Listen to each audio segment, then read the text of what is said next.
skill pays the bills, but it doesn't guarantee victory always, because there's more to boxing than skills. Mentality, which Dubois had the superior mentality and definitely the superior chin. He's like perfectly in line, and so Dubois just lines him up, and then AJ almost snaps his ankle right there. Oh my God! Dubois tries to attack his future right there. It don't get any more low than that. Before we get into the nitty gritty, let me lay the foundation.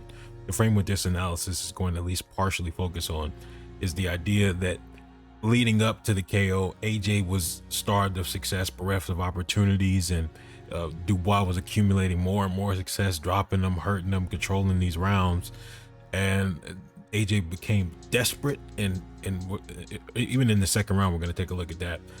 And you know, there's times where normally he would be more patient, but because of the situation he's in, he's rushing, making mistakes, and Dubois is taking advantage of him. Okay, hit that like button before we start, subscribe, notifications on. Now let's talk science.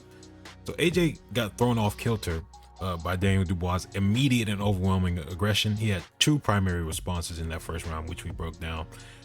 Trying to fight back, and he was getting countered with a jab and getting caught, and so he fell back off of that, and Dubois was willing to trade, AJ wasn't. The second option was to retreat, circle out, circle away, circle into Dane Dubois' right hand, hands down, chin in the air. And on top of that, the worst part is he wasn't able to discourage Daniel Dubois, so Dubois would just jump in and catch him. So now what we have in the second round is AJ trying to establish some boundaries, trying to lay down a foundation of respect. That's why he immediately starts off coming out with a jab, because currently Dubois has no respect for him, and AJ is trying to discourage that mindset. And you see AJ trying to reciprocate, stepping in with a left hook, and he's touching Dubois with some stuff. It's just the difference is Dubois doesn't care when he gets hit, AJ does. This is something I repeatedly pointed out in the previous smaller breakdown. The difference in reactions. AJ steps in with a left hook, Dubois. Also, like we said last time, Dubois knows if he steps in with the jab, AJ is going to be so focused on that because he got hit with so many jabs, and he's circling towards the right, lead hand down. So a step in 1-2 is such a clean, easy setup to land, and it does. And AJ is all wacky, inflatable, arm flailing too, man. So setting traps, IQ, regardless, the game plan and approach from Dubois is carrying him towards victory. Also, like we said last time, Dubois knows if he steps in with the jab, AJ is going to be so focused on that because he got hit with so many jabs, and he's circling towards the right, lead hand down. So a step in 1-2 is such a clean, easy setup to land, and it does. And AJ is all wacky, inflatable, arm flailing too, man. So once AJ gets the opportunity to reset, he's patiently waiting. And as soon as he sees the lead hand of Dubois, he tries to counter over top with that cross. Does not land. I think Dubois was more of a probing jab. I don't even know if he wanted to land that. And so that was kind of smart from Dubois to not fully step in and commit, because AJ was waiting for him. Since AJ has his hands down, that means he has to do a lot of extra defensive work to make up for the lack of a guard. He's not really doing that. Most of his response is jump back in a straight line, or even worse, jump back towards the right hand, which is why he's getting lined up so often with the right hand.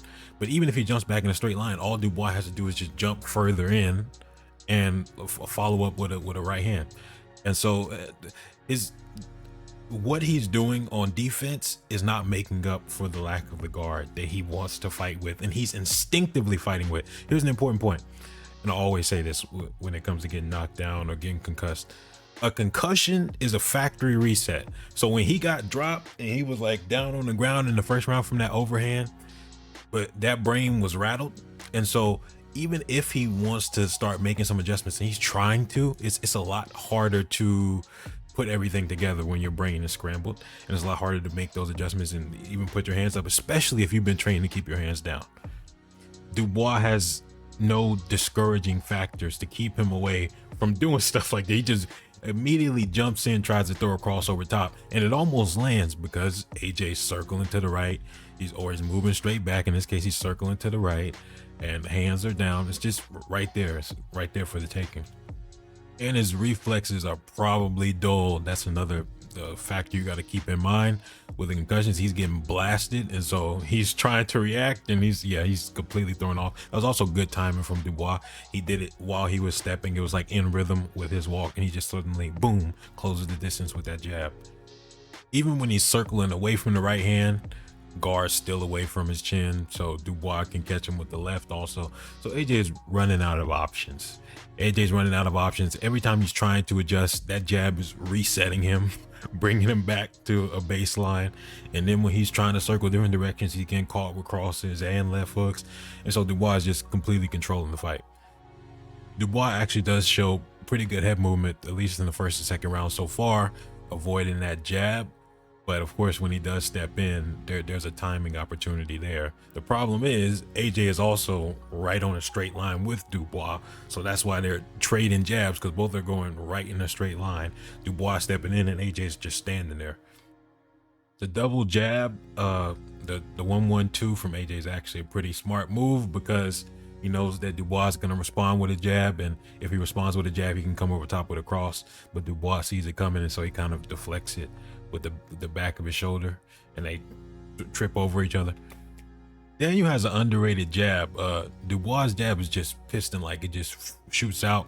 He may not even fully turn it over all the time, but it comes out in a direct, straight line, clean, and it's been surprising AJ the entire fight. It's throwing him off. Every time AJ is trying to establish a jab, he's getting met with one, and contrasting compared to Daniel Dubois, AJ is, his whole balance is upset when he gets hit by Dubois, and Dubois does not care when he gets hit by AJ.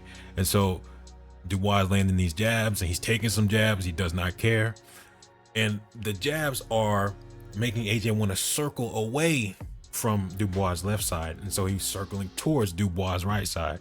And so just like it was smart for AJ to throw the 1-1-2, it's also smart for Dubois to follow up with a cross, because AJ is circling away from the jab. And throughout this fight, despite Joshua getting dropped and dribbled off the canvas and sent this way and that way, he does show signs of the type of reasons why people thought he would beat Dubois. Dubois would step in off a straight line. AJ would see it coming.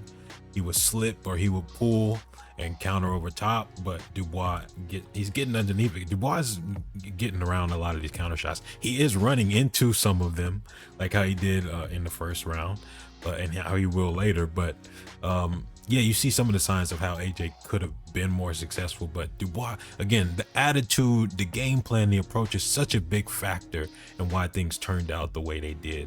It's not just like you could talk about AJ's skills compared to Dubois' skills, and I do think AJ is a more skilled fighter for various reasons, but skill pays the bills, but it doesn't guarantee victory always, because there's more to boxing than skills.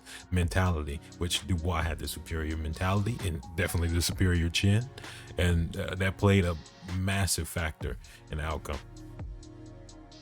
The difference in effectiveness on behalf of either side of the jab battle is a big reason why Dubois was dominating. Dubois was not just landing his jab, but he was controlling AJ with his jab, like how we saw earlier, how he circled AJ into that right hand. And AJ is trying to establish a jab, but they're getting parried. That one kind of gets parried, or Dubois kind of turning away from him, or the third option, Dubois answering with his own jab. And so Dubois has underrated vision, at least in this fight. His vision, he sees a lot of this stuff coming. He's very aware. This is a very good version of Dubois. He's very sharp. He was very sharp. He sees the stuff coming. He sees the right hands. He's aware. He's parrying. He's controlling the distance, coming in and out. Yeah, Dubois did good. One shot that AJ is consistently sneaking in there is that left hook, and he's catching Daniel Dubois walking in. But again, Dubois is getting caught with power shots at times too. He does not care. The game plan is to put constant pressure on AJ. It's to constantly be in his face. It's to hurt him. It's to upset his rhythm and not allow him to get settled. Again, Dubois sees that a right hand is coming. He gets underneath it, tries to counter with his own right hand, misses. But AJ, when he threw, he kind of like realigns his body, and now he's square. So he's an enormous target for Dubois. He's like perfectly in line, and so Dubois just lines him up, and then AJ almost snaps his ankle right there. Oh my God! Yeah, AJ was hurt bad. I don't need to tell you that. I'm telling you, concussions, they do a number on you in the short term and the long term, obviously. But he just got up from being knocked down, and he's over going to his corner. He's like, "Good job!" Like, yeah, he's not all there, obviously. One of the strangest things about AJ is that out of all the things that's questioned, it's his heart. But in all the fights where he's been like hurt bad or dropped and knocked down, he's always fought. He's always gotten up a lot of times, or as many times as he could, and tried to answer back. And he's still trying to throw those left hooks because it's one of his more consistently successful shots. He's trying to get some respect, but he eats a jab, and you can see a little bit of gazelle action in his legs. Like it's like a slippery ground, but the ground isn't slippery. It's that his legs are going, and that's why, you know, he kind of has one of those. But yeah, he's trying to fight back, but at the same time, his brain is it's all downhill from here. This is very interesting. For a moment, he wants to return to a high guard, but then you see him go back and drop down. Again, I don't know if that's not necessarily a factory reset because of the concussion, but it's an indication that that's his habitual state in training. That's his default. When he trains, he fights like this. He trains and fights like this, right? Hands down. And so it's very hard for him to stick to that style unless he's with Derek James, but that's a whole nother can of worms, but I won't go there. Dubois tries to attack his future right there. It don't get any more low than that. I don't know what he's doing sometimes. Dubois is a wild character. I can't imagine that that's intentional. He wouldn't need to do that, but I'll just guess that it was a mistake.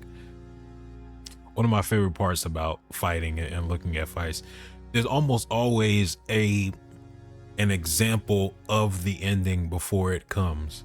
A scenario in which it's almost identical to the ending. The difference is, well, the scenario at the end is the one that ends it, and this one is just a precursor. And you see AJ with it, no setup, no jab, no feint. He just walks back. He sees Daniel coming. He's like, okay, let me throw an uppercut. Lead hand down. He almost gets blasted. That would have put him out if that would have landed, but they both kind of miss, and so he's fine for now for about 3 more minutes maybe. AJ is coming out of this 5th round sharper and faster. I think he's kind of accepting that he's getting beat up, and so he's like, okay, let me just accept it and try and do something about it. Dubois kind of has a similar problem that AJ was having earlier. Going back in a straight line, he does have his guard up, but it's open, particularly open up the middle. And so AJ steps through, he takes a big step in, and that is a big right hand. And yeah, Dubois' leg, you see his leg kind of trace back a little bit. In the beginning, I brought up an important word, desperation. And AJ was accepting the fact that he was getting washed. And so when he finally has the opportunity to potentially change the direction of this fight and bring a victory from a loss, he's overcommitting to it. He's coming in with that same lack of a guard, and he's throwing these big shots, no setups, repeated right hands. He did try and follow up with a left hook, but he's, wide open, which is why he got caught right there. And you see him wobble back a little bit. He got hurt a little bit right there. And then makes the strange decision to follow up a right hand with the right hand and another right hand. He tried the left hook, and then he's going to sit back, no setup on the uppercut, lead hand down, countered, boom, over. I've compared it to Gervonta Davis versus Leo Santa Cruz. Leo Santa Cruz was spamming right hands, and then on like the 3rd or 4th one, Gervonta slips it and counters. Also, Gervonta did a very similar thing to Ryan Garcia, where you repeat the punch over and over, and then you don't set anything up, and then they time you. That's what happened to AJ. This was more of a free form analysis, and those will generally be longer because I'm kind of like going off and with no direction. I'm just saying it as I see it.